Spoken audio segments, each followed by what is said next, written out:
Hello, and welcome to the Voices of Bellevue School District podcast, where we amplify the voices of students, staff, and families, sharing their unique lived experiences to strengthen our Bellevue community. In each episode, we'll explore We Belong, significant cultural traditions, customs, and lived experiences of our beloved Bellevue community. We learn academic programs and innovative initiatives, along with the staff and students behind them. We lead discussions with leaders in our community on topics that drive innovation in education. Hi, I'm Janine Thorne, and I'm joined by Dr. Kelly Aramaki. Hi, everybody. And we're also here with Jason Golec, who is the head of our finance department. Welcome, Jason. Thank you. Happy to be here. Awesome. You said you had a nice intro for us. Oh, yeah. So, today is the day of the big bomb cyclone that's supposed to happen. And so, I was just thinking, right outside my office, I can see the trees moving a little bit, but we haven't seen it yet. But we have some crazy weather sometimes here in the Northwest. And so as our kind of opener, I thought we could just share, what are our memories of crazy weather here in the Pacific Northwest. And Jason, I know that you live in North Bend, so your stories might be a little different than ours, but I'll just start off by saying there was a year my family and I were living in Kenmore, and it was the year of the big ice storm. And so all the trees were covered in ice, snow, we had inches and inches of snow, and the power was out for a week. And I remember it took days for us to be able to get out of our driveway. And then once we could finally leave, we went to find a Starbucks that was open because there was no power, no coffee for a long time. Oh my gosh. That was crazy. No coffee? It was horrible. So we found one Starbucks all the way up in Bothell. That's brutal. And the line was all the way through the store. Yeah. So. Okay, so this was, I want to say 2014. We were coming from Chicago, and I happened to see on the news all of the people going downhill, crashing because of the hills. And I thought, it can't be that bad. Yeah. Coming from the Midwest, where we would get 6 feet of snow. So, I get here, and true enough, that first storm, I realized the hills are no joke here in the Pacific Northwest. Not at all. You don't want to play with it at all. No. What about you, Jason? I would say mine, I think it was 2008 when we had the huge ice storm. And I remember being stuck here, and I was living up in Linwood, and I drove from Bellevue to Linwood. At that time, it took me 5 hours to get home. And once you get on the highway, you couldn't get off because everybody had jammed all the off ramps and everything else. And the scariest part is when you got up to 522, when you go over the big bridge and it dips down and turns. Yeah. It was just scary. I mean, I just remember at the end, just white knuckles, everything, just so scared. So. To be trapped in your car, don't have to go to the bathroom, don't get hungry. Forget about it. I was not prepared. Yeah. Well, especially 522 is the highway that goes through the convergence zone. So if you live up there, you're like, what's a convergence zone? Mm-hmm. But then you realize pretty quick, because that's where I was living, and it was there was just no getting out of there. So anyways, today, the trees are moving a little bit, but we'll see if this bomb cyclone actually happens. We didn't think about it from the perspective of a student, because they're all rooting for bad weather, right? Yeah, but you get to make the call. So yeah, that, people ask me what's it like being a superintendent, and is it easy? Is it hard? And I think the hardest job is trying to decide whether or not to cancel school because of snow. Because if you cancel it, some people are happy, some people are really upset. Yeah. But in the end, when it comes to calling snow days, I think my own kid says you should err on the side of canceling. Mm-hmm. Well, we'll get a chance to practice that tomorrow, possibly. So stay tuned. But by the time you hear this, it'll be past that point. So you'll get a chance to see it from the other perspective. That's right. So, Dr. Aramaki, during last week's board meeting, you shared some important information with our board directors and our school community about the budget. What might some of the challenges be from last year's budget, and what would you like to discuss with us? Yeah, we wanted to record this podcast because it's really important for us to build transparency and trust with our community. And talking about finances, especially during this time where districts across the state are struggling with their finances. It's really important for us in bringing our community along. In Bellevue, we have some particular challenges that we're facing. And so at the last board meeting, both Jason and I and Jason's team had an opportunity to present to the board and to the community some of what our challenges are. I think probably what would be best is if I read a little bit of what I put in my blog right after, because it's about as clear as I could have been about the key issues. And so what I ended up writing was our fiscal team at this time of year close out the books for the previous year. So as our fiscal team was closing out the books for the 2023-24 school year, which we just completed, they determined that our ending fund balance, which is another way of saying like our reserve or our rainy day fund, is basically like a kind of like our savings. It's a little bit different, but it's the money that we have available. The ending fund balance for the 23-24 fiscal year has decreased to $8.4 million. That is significant because it's significantly below the $17.7 million that it was projected to be. And according to board policy, our ending fund balance is supposed to be somewhere between 5 and 6% of our total budget. 5% of a $400 million budget is approximately $20 million. So a fund balance of $8.4 million is not good.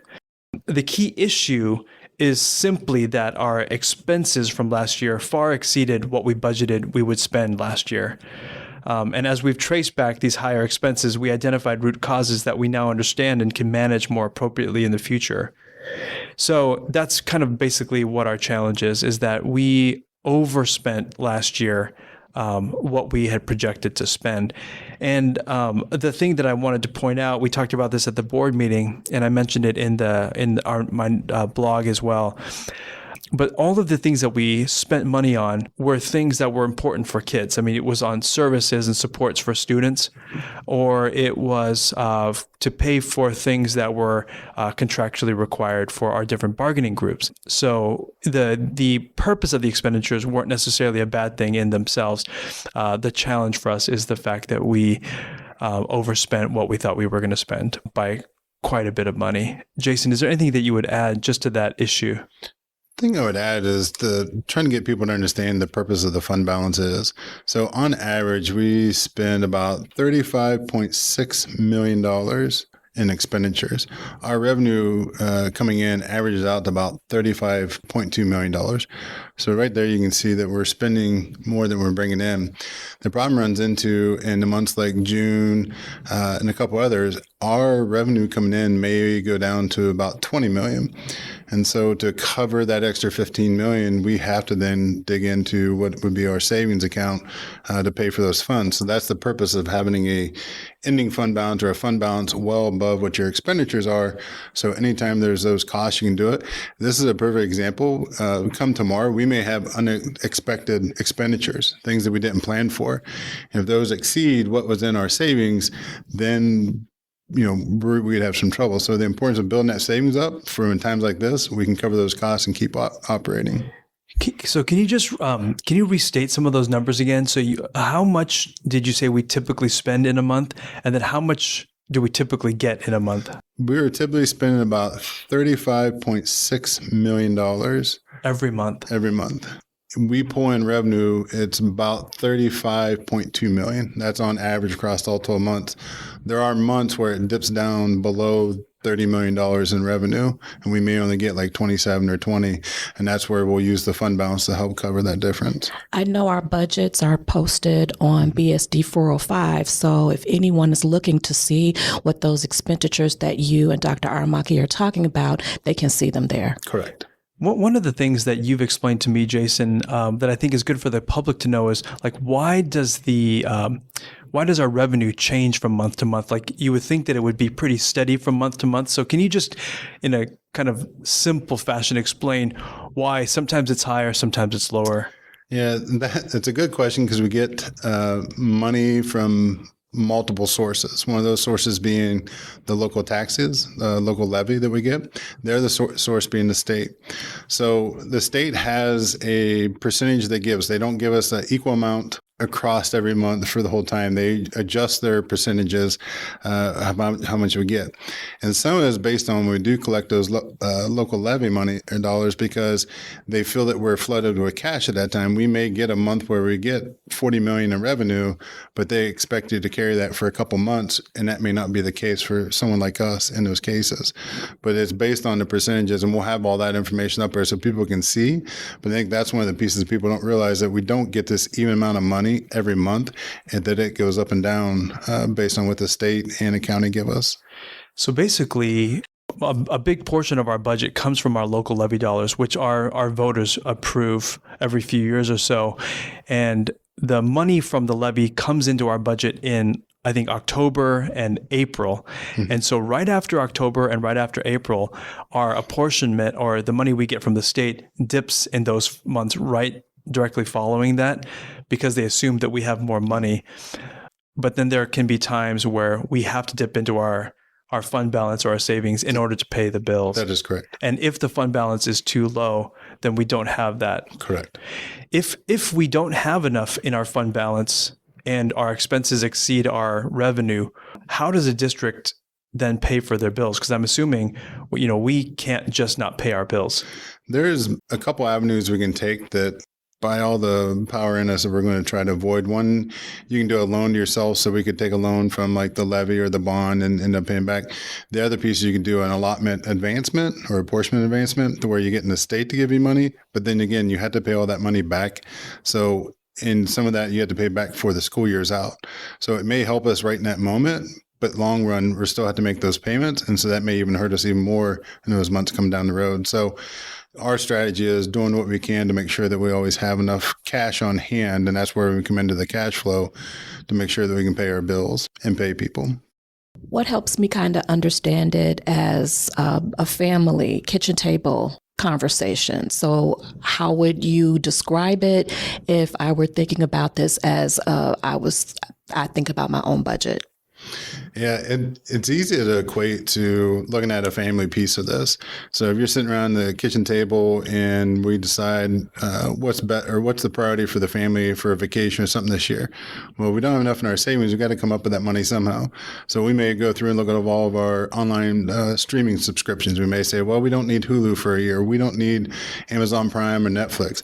And so we can cut those out to save money so that we could take a trip. Or it may be that we have to save up for a car or some other expenditure we may have, but you had to start going through and seeing, where can I make cuts? And so it may be, I'm not going to eat out as much. I'm going to do more at home. I'm going to do, some various things to save money, but it is really building back up that savings so that you can have that flexibility.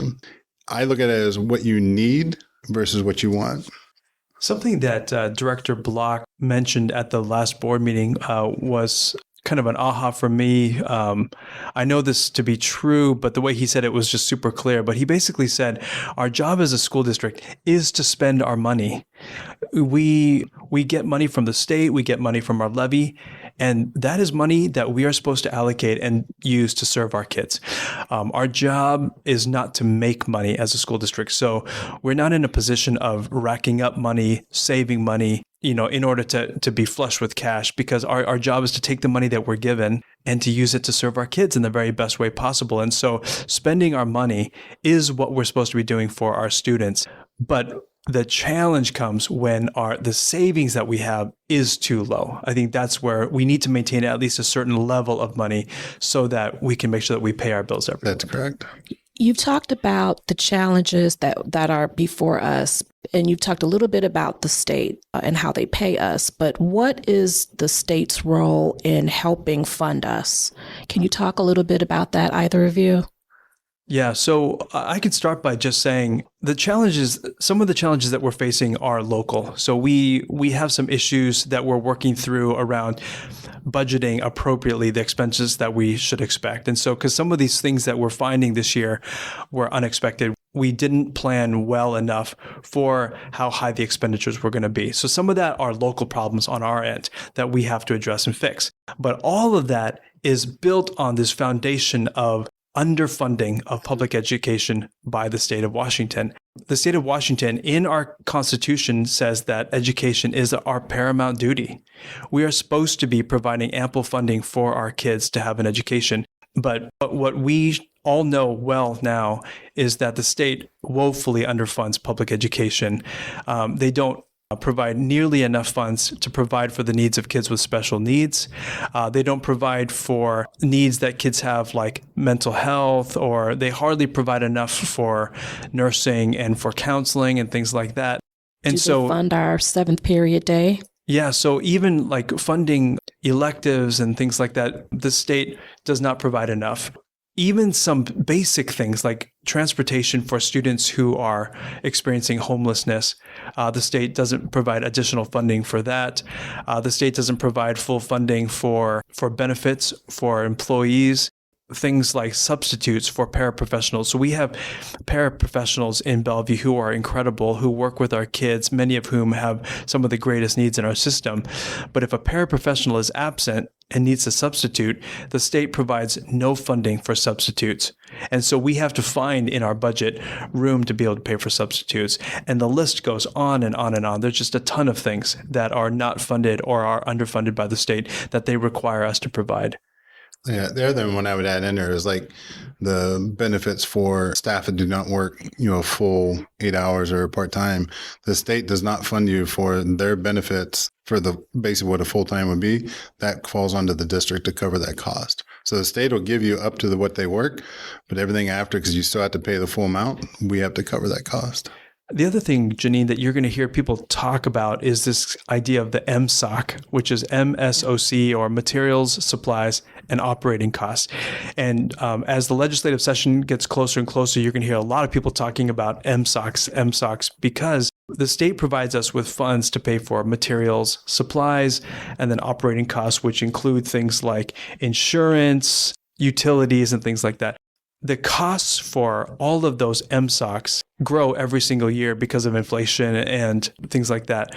But the amount of funding that we get from the state for MSOCs in no way keeps up with the rise in the cost. And so, families have noticed that food prices have skyrocketed, fuel prices have skyrocketed, but the amount of money that we get from the state to pay for food for our kids, fuel for our buses, in no way keeps up. And so the underfunding in that area forces us to look for other ways to make ends meet.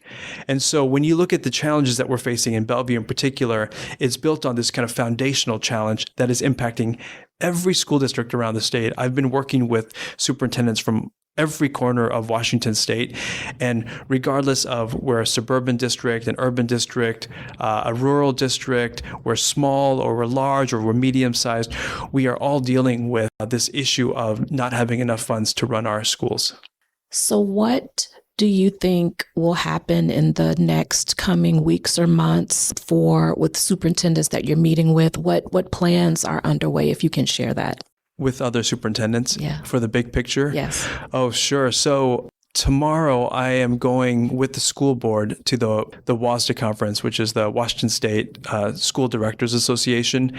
And a big part of our work is to advocate as an organization of school board superintendents for fully funding of public education. So that's something that I'm doing with the Bellevue School Board. But with my colleagues who are superintendents, we're working hard with our lobbyists in order to advocate for the fully funding of special education, of MSOCs, and of transportation for our kids. Those are three, we call them the big three, but the three big areas that we're asking for fully funding from the state for this coming year. But then long term, we have goals to address kind of the foundational flaws in our funding model. We don't provide additional funds for kids who have additional needs, and we are all building this on a regressive tax structure. And so we have kind of long-term things that we are advocating for. Jason, I know in the board presentation, you mentioned some communication and making sure that there's transparency with the board and our community. What plans do you have in place that you mentioned in the report, but you may want to, remind our listening audience? Yeah, for starters, we're going to change how we're presenting our data to the board. Before, we used pretty much a standard financial statement that could be hard to read, hard to understand if you didn't know what you're looking for. We're going to start trying to simplify these and put summaries and stories behind them so it makes sense. And so we'll start taking some of those and putting them into charts because it's a lot easier to track something when you see it on a chart. The other piece is making sure that those are all available to the public and make sure that, again, people can understand this that don't have to have a financial degree or a financial background, but make sure that everybody can understand where we're spending, where we need to make cuts, where we need to make adjustments and things like that, and put all that up into the website so that we have a much more clear picture and everybody can see what the challenges ahead of us are. And I think part of it is just showing what's there and being transparent and say, this is where we're projecting. If we don't make changes, we're just going to continue to get deeper and deeper into the hole. And so we had to make these adjustments, these reductions to start making that climb up out of it. Hey, BSD, we'll be right back after this short break. Hi, I am Max Yin, and I wanted to let you know how much donations to Bellevue Schools Foundation have meant in my life. I am inspired by seeing the teachers go through the National Board Certification process funded by BSD. I've seen my teachers go through this process, and it's inspiring to see them strive to be the best teachers that they can be for students. Stay tuned to learn more about Bellevue Schools Foundation with our Executive Director, Juliet Booter.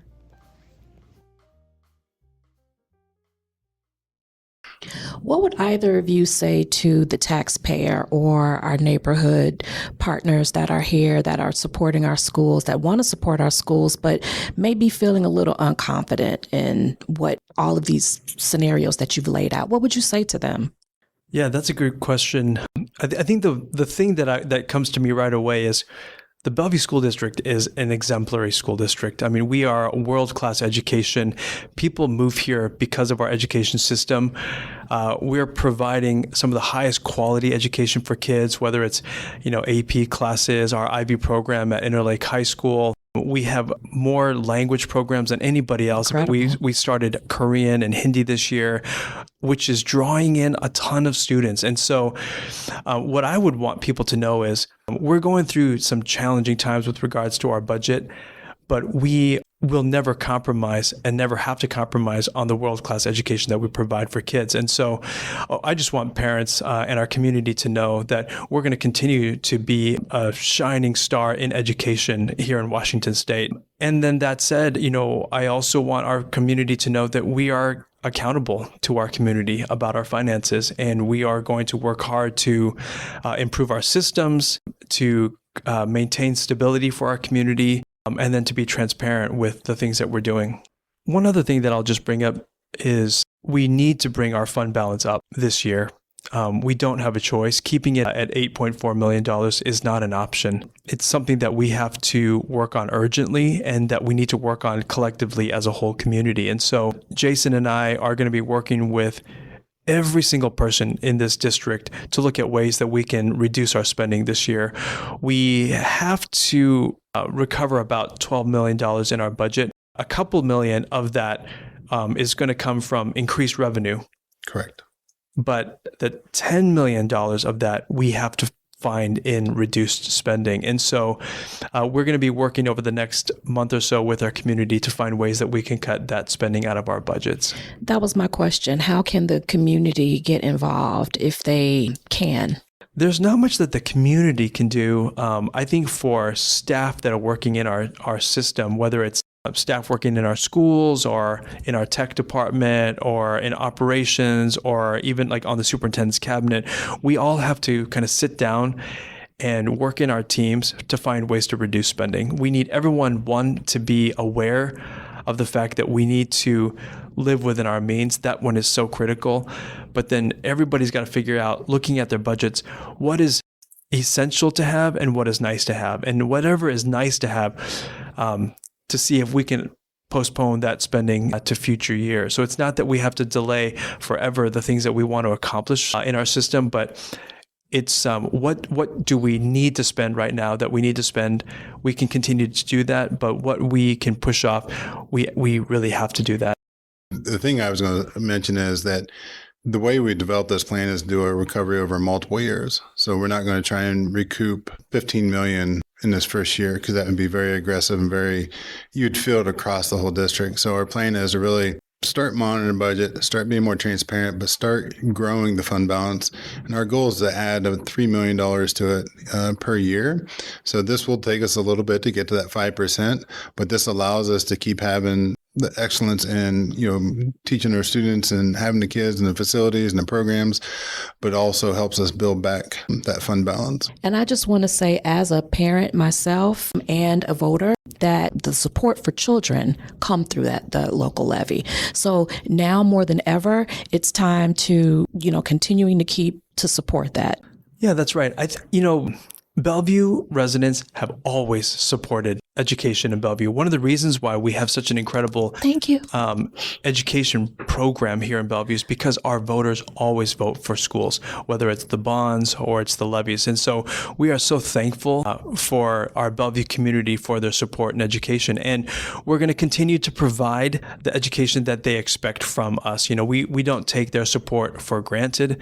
One example is we are building out a parent partnership program. And so our community has asked us to create a program to better support families who are homeschooling their students so that kids can come in, have some time to socialize, access some of our STEM opportunities. And so we're going to build out programs that bring in resources, that bring in kids, and provide the services that our families are asking for. For either one of you, what about people who will say, well, you're building these programs, I see, buildings being remodeled or such, and then how can you do that with these challenges before us? What is your answer to that?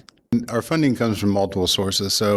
And some of them have restrictions on what we can use them for. So when you think about buildings and you see us remodeling or building new schools, that is all out of our bonds. And those, we have very specific reasons that go into that bond when it goes out for a vote of this is what we're going to do with that money. And so that's what we're limited to for that. Then we have our capital levy. That's the one that works for improving our facility. So if we have to have like a new heating system, a new field, things like that are covered out of that. Again, that's a local levy that's, voted on by our community, and it also covers our technology. So that's how we can continue having those upgrades, continue to make sure we have facilities that support a great space for students to learn, for our staff, and make sure all those things are taken care of. Those are done mostly out of our local levy and local support from the community. The other thing I'd mention is ever since we've come out of COVID, we've been dealing with budget cuts. And the school board has directed me not only to focus on budget cutting and spending, but to build programs that draw people to the Bellevue School District.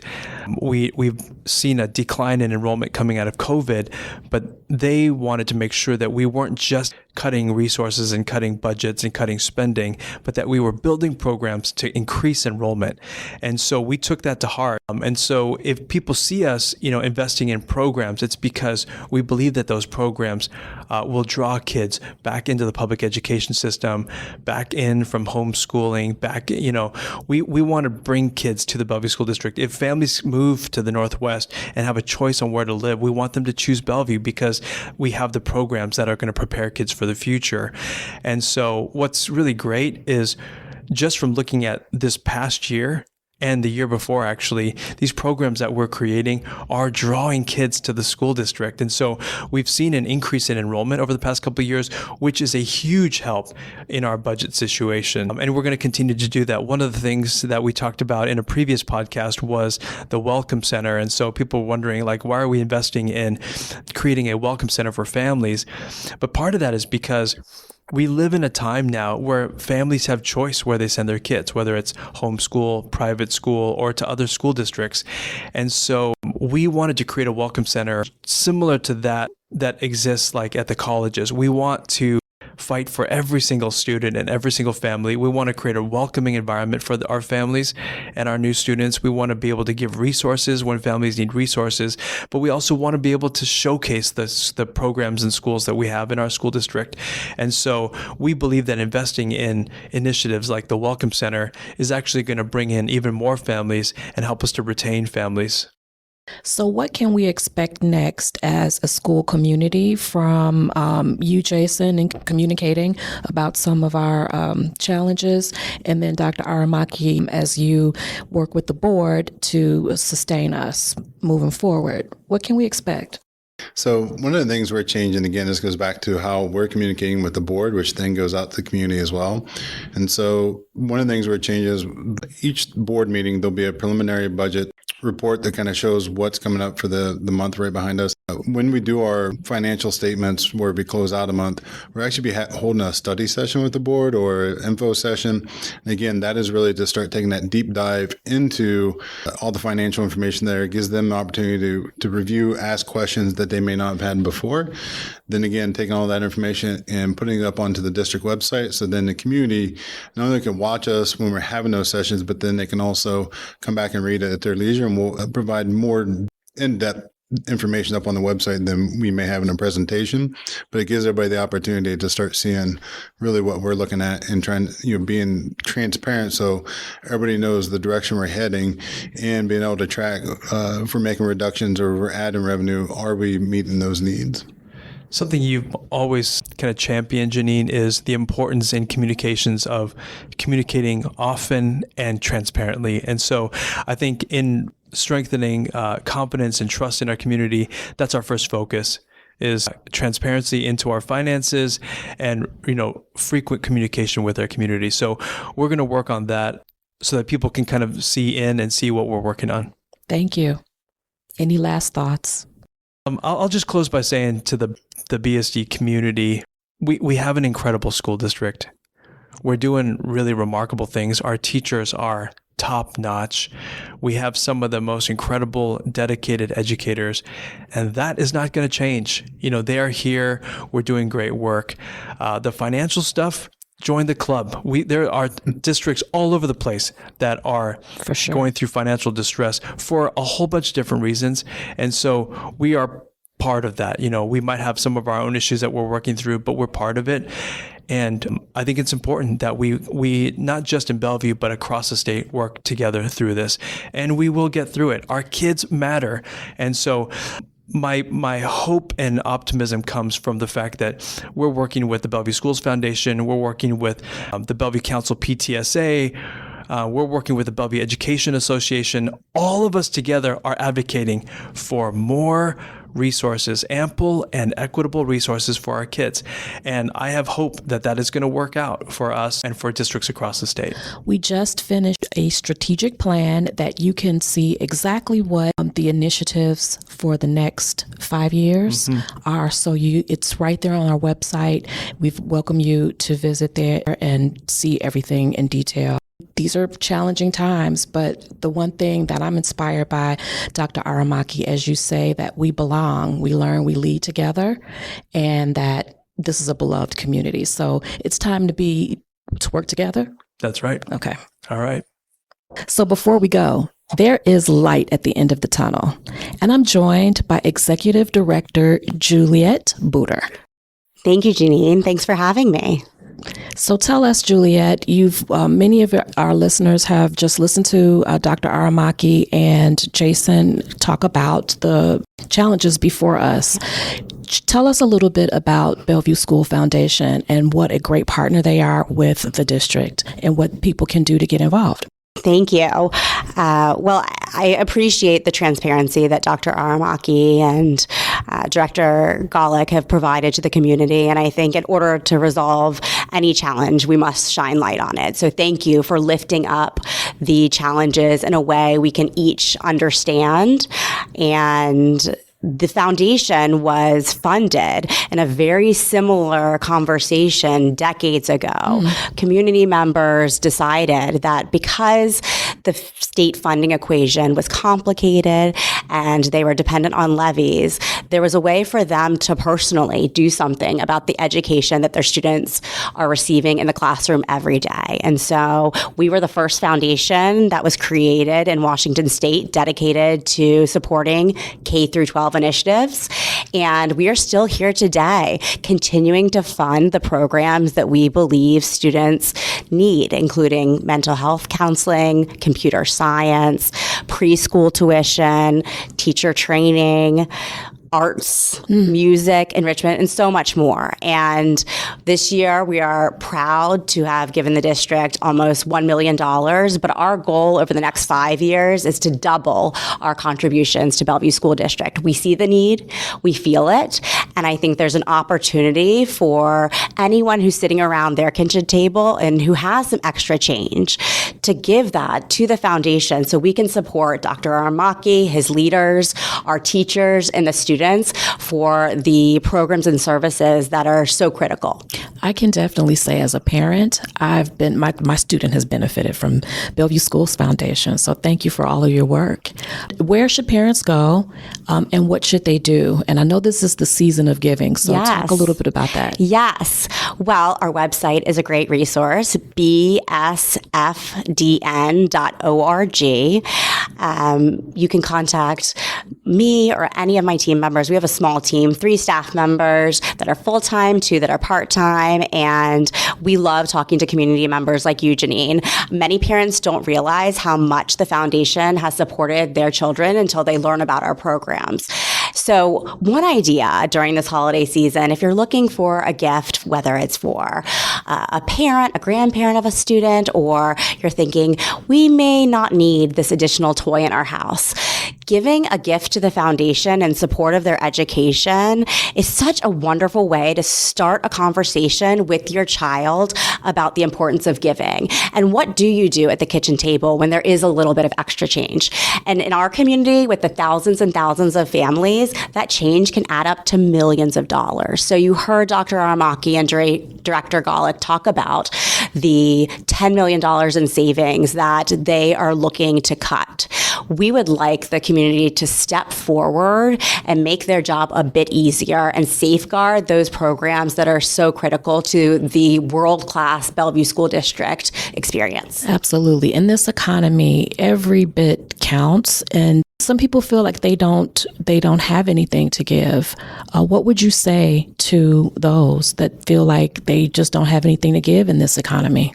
It's a great question, and with the understanding that a dollar really does mean a lot to us and to the school district. If that is not an option, then learning about our programs and helping to educate others and explaining that the school district is not simply funded by tax dollars and that the state is not providing sufficient funding. Help the full community understand what they can do. And even if you are not in a position where you can give at this moment, encouraging those around you who may have a bit more to offer the school district at this time is incredibly critical. And I bet you a way to have people understand more and learn more is through social media. What about your social media channels? We do have social media. We are growing our following. It's a great place to turn for information. You can find us at BellevueSchoolsFoundation.org on Facebook, on LinkedIn, on Instagram, and so there are things that people can do if they don't give financially. They can give in other ways, but we want them to do both if they can. Absolutely. Okay. I think hearing from the community is really important at this time to let our teachers and our school leaders, we are so lucky to have Dr. Aramaki and his leadership, but to let everyone in our school district know we are together in this and we're all going to do our part. Thank you for all you do, Juliet. Thank you.